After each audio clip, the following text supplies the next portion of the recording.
可以先付，然后呢说，你再给我，不给的话怎样？不给就是咒骂他。大家好，我是 Isaac。大家好，我是 Mio。大家好，我是 Kevin。大家好，我是杰克。大家好，我是小柯。大家好，我是 David。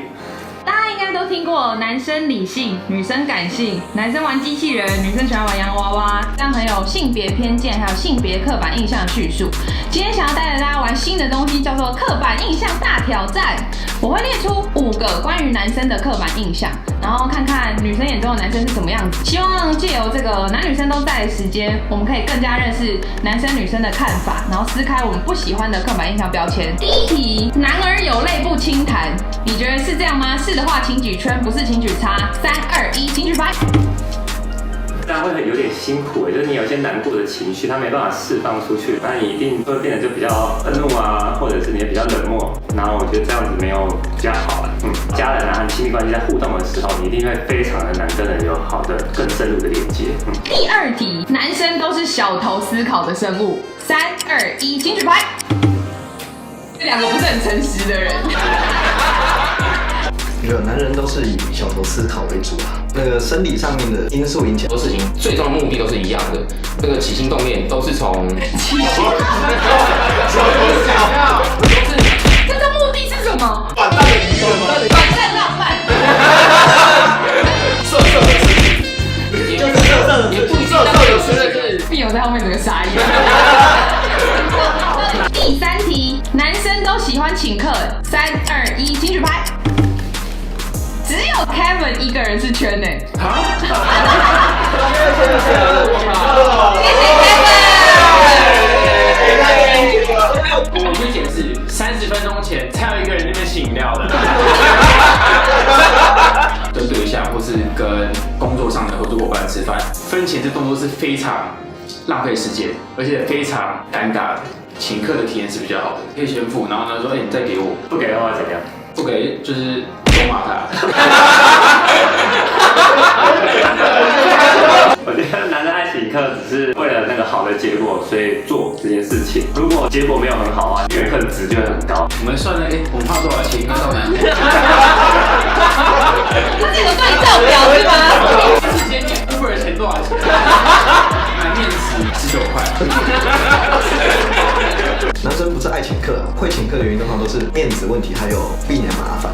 请客这件东西变成好像你不这样做，好像就是一个很小气的一个行为。请客人可能本身并不是很想请客，而是为了要符合社会大众的观点。那大家掏50块还他。对不起啦，很同情。人是互相的。如果说你今天单方面只不断要求请客，对方也会认清这个人的本质啊。以女方的角度去想，毕竟我们刚认识嘛，然后我们不了解彼此，其实我们对于他们的付出的，我们会去斟酌一点，就是没有表示的话，我们就会觉得说，那是不是事后也不会对我们好？但我们并不是去奢求说，哦，你们请我这一餐的钱，就是有时候只是一种感觉。所以请客还是比较保险。对，其实如果你真的对这个女生有意思，或者是你想要表示一些意思的话，其实第一次我觉得是多多少少是必要的。比如说，你身为人被请客一定是比较开心。那我也是啊，被女生请，我也蛮爽的。也蛮想要被请的嘛，对不对？想啊，被养啊，被请都。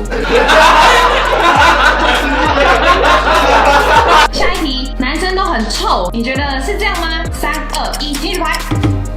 不是每个男生都会脏脏的，有可能是习惯问题而已。因为一直有个刻板印象，然后从学生时期，比如说男生去外面打完篮球回来，然后教室就爆酸臭的啊，或者是夏天有台北捷运旁边坐一个就是超酸的男生。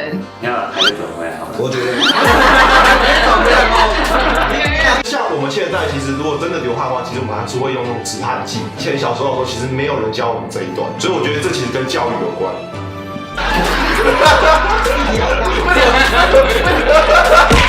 最后一题喽，男生就是要负责赚钱、养家、买房。3、2、1，请举牌。是对自己的期许嘛，所以要多扛一点东西。对，说得好，敬而易改。真男人。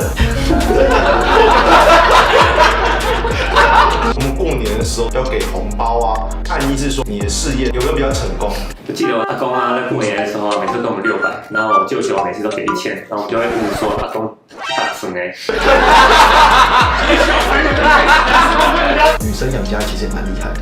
所以他们也蛮会赚钱。那后面很会赚钱的密友呢？不一定说一定要男生去负担，但是我要为你会发生的原因是因为在旧有的观念觉得女生要顾家。好了，那现在女生也帮忙赚钱，那是不是男生也要去帮忙分担家务，共同的家大家一起努力？因为男生他们会把这所有责任都往自己身上扛，然后就扛得很堵然。我觉得对于有赚钱能力的女生来说，老公主动提出这个，不要自己扛下所有赚钱养家的东西，其实另一半是很可以接受的。刚刚我们在这个讨论中看到，其实不是每个男生都是一个样子的。希望大家都可以撕下对于性别刻板印象的标签，然后喜欢这支影片的话，可以按赞、订阅跟分享。